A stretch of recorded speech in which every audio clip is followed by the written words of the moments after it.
ಕಾಂಗ್ರೆಸ್ನಲ್ಲಿ ತಾರಕಕ್ಕೇರ್ತಾ ಇದೆ Balakrishna versus MLC Rajendra fight. Rajendra Rajanna ಆರೋಪಕ್ಕೆ ಶಾಸಕ ಬಾಲಕೃಷ್ಣ ಅವರು ತಿರುಗೇಟನ್ನ ಕೊಟ್ಟಿದ್ದಾರೆ.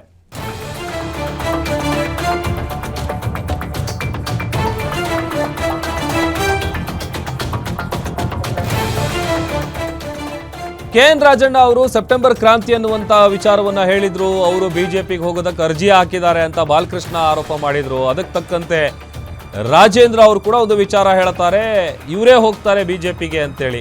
ಸದ್ಯ ಈ ವಿಚಾರ ತಾರಕಕ್ಕೇರ್ತಾ ಇದೆ. ಬಾಲಕೃಷ್ಣ ಅವರಿಗೆ ತಿರುಗೇಟನ್ನ ಕೊಟ್ಟಿದ್ದಾರೆ. ತೆವಲಿಗೆ ಮಾತನಾಡಿದವರು ಯಾರು ಅಂತ ಎಲ್ರಿಗೂ ಗೊತ್ತಿದೆ. ತೆವಲಿಗೆ ಮಾತಾಡಿ ಅಧಿಕಾರ ಕಳ್ಕೊಂಡವ್ರು ಯಾರು ಅಂತ ಪ್ರಶ್ನೆ ಮಾಡಿದ್ದಾರೆ. ವಿಜಯೇಂದ್ರ ನನ್ನ ಟಚ್ ನಲ್ಲಿದ್ದಾರೆ ಅಂತ ಅವರೇ ಹೇಳಿದ್ರು. ಬೇಕಾದ್ರೆ ಬರಲಿ, ಬಹಿರಂಗವಾಗಿ ಇಬ್ಬರದ್ದು ಬ್ರೈನ್ ಮ್ಯಾಪಿಂಗ್ ಆಗಲಿ. ವಿಧಾನಸೌಧದಲ್ಲಿ ಕಾಂಗ್ರೆಸ್ ಶಾಸಕ ಮಾಗಡಿ ಬಾಲಕೃಷ್ಣ ಅವರು ಈ ವಿಚಾರವನ್ನ ಹೇಳೋದ್ರ ಮೂಲಕ ತಿರುಗೇಟನ್ನ ಕೊಟ್ಟಿದ್ದಾರೆ ಎಂಎಲ್ಸಿ ರಾಜೇಂದ್ರ ಅವರ ಹೇಳಿಕೆಗೆ. ಏನೇನೋ ಮಾತಾಡ್ತಾರೆ ತೆವಲಿಗೆ. ಯಾರು ಮಾತಾಡಿದ್ದು? ಈಗ ಯಾರು ತಲ್ಲಂಡ ಆಯಿತು? ಒಂದು ರೀತಿ ಪರೋಕ್ಷವಾಗಿ ತಿರುಗೇಟನ್ನ ಕೊಡುವಂತ ಕೆಲಸ ಮಾಡಿದ್ದಾರೆ ಬಾಲಕೃಷ್ಣ ಅವರು. ಸದ್ಯ ಇದೇ ವಿಚಾರ ರಾಜ್ಯ ರಾಜಕಾರಣದಲ್ಲಿ ತಾರಕಕ್ಕೇರ್ತಾ ಇದೆ, ಅದು ಕಾಂಗ್ರೆಸ್ನಲ್ಲಿ. ತೆವಲಿಗೆ ಮಾತಾಡಿದವ್ರು ಯಾರು, ತೆವಲಿಗೆ ಮಾತಾಡಿ ಅಧಿಕಾರ ಕಳ್ಕೊಂಡವ್ರು ಯಾರು ಅಂತ ಪ್ರಶ್ನೆ ಮಾಡಿದ್ದಾರೆ.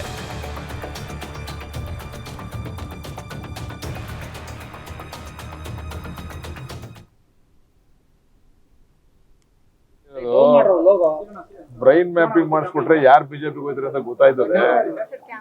ಸಭೆನಲ್ಲಿ ಅವರ ಕಮ್ಯುನಿಟಿ ಸಭೆನಲ್ಲಿ ಕೂತ್ಕೊಂಡು ನನ್ಗೆ ವಿಜೇಂದ್ರ ಅವರು ನನ್ನ ಜೊತೆ ಟಚ್ ಅಲ್ಲಿ ಇದ್ದಾರೆ, ನನಗೆ ಫೋನ್ ಮಾಡ್ತಾ ಇದಾರೆ ಅಂತ ಹೇಳಿದವ್ರು ಯಾರು ಅಂತ ಅವ್ರನ್ನ ಕೇಳಿ, ನಮ್ಗೆ ಯಾವ ವಿಜೇಂದ್ರ ಅವರು ಟಚ್ ಅಲ್ಲಿ ಇಲ್ಲ, ನಮ್ಗೆ ಯಾರು ಟಚ್ ಅಲ್ಲಿ ಇಲ್ಲ. ನಾನು ಕೂಡ ಬ್ರೈನ್ ಮ್ಯಾಪಿಂಗ್ ರೆಡಿ ಇದ್ದೀನಿ, ಅವರು ಬರ್ಲಿ, ಬ್ರೈನ್ ಮ್ಯಾಪಿಂಗ್ ಒಟ್ಟಿಗೆ ಮಾಡಿಸ್ಕೊಳ್ಳೋಣ, ಅವಾಗ ಸತ್ಯಾಂಶ ಹೊರಗಡೆ. ತೇವಲಿಗೆ ಮಾತಾಡಿ ಅಧಿಕಾರ ಕಳ್ಕೊಂಡವ್ರು ಯಾರು? ನಾನಾ ಅಧಿಕಾರ? ತೇವಲಿಗೆ ಮಾತಾಡಿದವ್ರು ಯಾರು? ಅವರು ಬಹುಶಃ ಇರೋ ಬೇರೆ ಮಂತ್ರಿಗಳು ಯಾರು ಮಾತಾಡ್ತಿರ್ಲಿಲ್ಲ, ರಾಜಣ್ಣ ಅವರೇ ಮಾತಾಡ್ತಾ ಇದ್ರು. ತೇವಲಿಗೆ ಮಾತಾಡಿದವ್ರು ಅಧಿಕಾರ ಕಳ್ಕೊಂಡವ್ರು ನಾನಾ? ಹಿಂದೆ ಒಂದ್ ನಿಮಿಷ ಹಿಂದೆ ಪರಮೇಶ್ವರ್ ಅವರು ಉಪಮುಖ್ಯಮಂತ್ರಿ ಆದಾಗ ಝೀರೋ ಟ್ರಾಫಿಕ್ ಮಿನಿಸ್ಟರ್ ಅಂತ ಅವ್ರನ್ನ ಕಂಡಮ್ ಮಾಡಿದವ್ರು ಯಾರು? ತುಮಕೂರಿನಲ್ಲಿ ಅವ್ರಿಗೆ ಗೌರವ ಕಳೆದವ್ರು ಯಾರು? ತೇವಲಿಗೆ ಮಾತಾಡೋರು ಯಾರು? ನಾನೇನ್ ಮಂತ್ರಿ ಆಗಿದ್ದೆ ತೇವಲಿಗೆ ಮಾತಾಡೋ ಅಧಿಕಾರ ಕಳ್ಕೊಳಕ್ಕೆ? ಪಾಪ ರಾಜೇಂದ್ರ ಅವರು ಅದನ್ನ ಹೇಳಿಕೆಗೆ ನೀವು ಈಗಲೂ ಬದ್ಧ? ಇಬ್ರು ಒಟ್ಟಿಗೆ ಆದ್ರೆ ನಾನು ಬದ್ಧ ಇದ್ದೀನಿ. ಗೊತ್ತಾಯ್ತು ಅವಾಗ ಬಿಜೆಪಿ ಅದು ಯಾರು ಚರ್ಚೆ ಮಾಡ್ತಾರೆ, ಯಾರು ಅಲ್ಲೊಂದ್ ಮೀಟಿಂಗ್ ಅಲ್ಲಿ ಚರ್ಚೆ ಆಗ್ಬೇಕಾದ್ರೆ ಅವರೇ ಎಕ್ಸ್ಪ್ರೆಸ್ ಮಾಡಿದ್ದಾರೆ, ವಿಜೇಂದ್ರ ಅವರು ನಮ್ ಜೊತೆ ಟಚ್ ಅಲ್ಲಿ ಇದ್ದಾರೆ, ನನಗೆ ಫೋನ್ ಮಾಡ್ತಾ ಇದ್ದಾರೆ ಅಂತ ಹೇಳಿದ್ದಾರೆ. ಕೇಳ್ಕೊಳ್ಳಿ, ಅವ್ರನ್ನ ಕೇಳಿ, ಸತ್ಯನ ಸುಳ್ಳ ಅದು ರಾಜಣ್ಣ ಅವ್ರು ಹೇಳಿರೋದು, ನಾನು ಹೇಳಿರೋದಲ್ಲ, ಅವ್ರನ್ನ ಕೇಳ್ಬೇಕು ನೀವು. ಯಾವ ಕ್ರಾಂತಿ ಅವ್ರು ಹೋಯ್ತಾರೆ ಅಂತ ಹೇಳಿದೀನಿ. ಕಾಂಗ್ರೆಸ್ ನಲ್ಲಿ ಕ್ರಾಂತಿ ಆಯ್ತು ಅಂತ ಒಬ್ರೋಗೋದ್ರಿಂದ ಕ್ರಾಂತಿ ಆಯ್ತದ?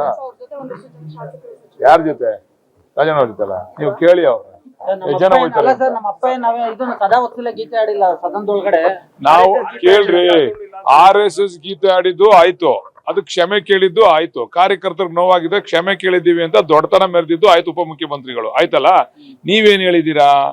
ನಾನು ಯಾವ ಪಕ್ಷದಲ್ಲಿ ಆದಿನದಲ್ಲೂ ಕೆಲಸ ಮಾಡಿಲ್ಲ, ನಂದೇ ಆದಂತ ಶಕ್ತಿ ಮೇಲೆ ನಾನು ರಾಜಕಾರಣ ಮಾಡಿರ್ತಕ್ಕಂಥದ್ದು. ಆ ಮಾತನ್ನ DK ಶಿವಕುಮಾರ್ ಅವ್ರು ಎಲ್ಲೂ ಹೇಳಿಲ್ಲ. ಅವರು ಕಾಂಗ್ರೆಸ್ನ ಶಿಸ್ತಿನ ಸಿಪಾಯಿ, ಕಾಂಗ್ರೆಸ್ ಹೈಕಮಾಂಡ್ ಹೇಳ್ದಂಗೆ ನಾನು ರಾಜಕಾರಣ ಮಾಡ್ಕೊಂಡ್ ಬಂದಿನಿ ಅಂತ ಹೇಳೋರು. ಅದನ್ನೇನು ಹೇಳೋರ DK ಶಿವಕುಮಾರ್ ಅವರು?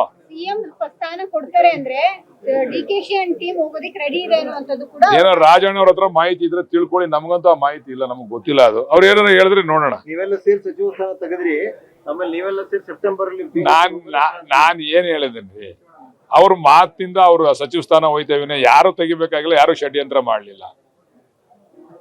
ನನ್ಗೆ ಹೇಳೋರಲ್ಲಮ್ಮ, ಅವ್ರ ಅವಾಗ ಅವ್ರ ತೇವಲ್ಗೋಸ್ಕರ ಮಾತಾಡ್ತಾರೆ ಅಂತ. ಅವ್ರು ಮಾತಾಡದೆ ಹೋಗಿದ್ರೆ ಅವ್ರ ತೇವಲ್ಗೋಸ್ಕರ ಅವ್ರ ಅಧಿಕಾರ ಕಳ್ಕತಾನೆ ಇರ್ಲಿಲ್ಲ.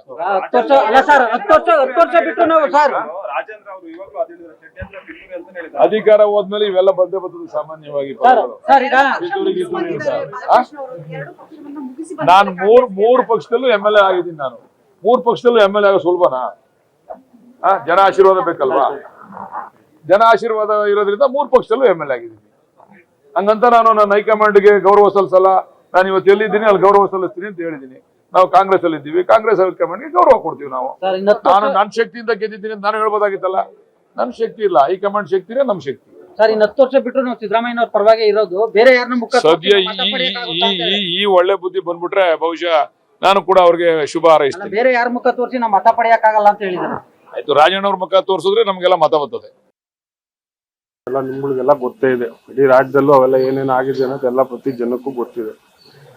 ಈ ಒಬ್ಬೊಬ್ರಿಗೆ ಏನಾಗುತ್ತೆ ಅಂತ ಹೇಳಿದ್ರೆ ಮಾತಾಡೋದು ದಾಟಿ ತೆವಲಿರುತ್ತೆ ಒಬ್ಬೊಬ್ರಿಗೆ, ಏನ್ರಿ ಇಲ್ಲ ತೀಟೆ ಇರುತ್ತೆ, ಅದನ್ನ ತೀರಿಸ್ಕೊಬೇಕು ಅಂತ ಹೇಳಿದ್ರೆ ಈ ರೀತಿ ಮಾತಾಡ್ತಾರೆ.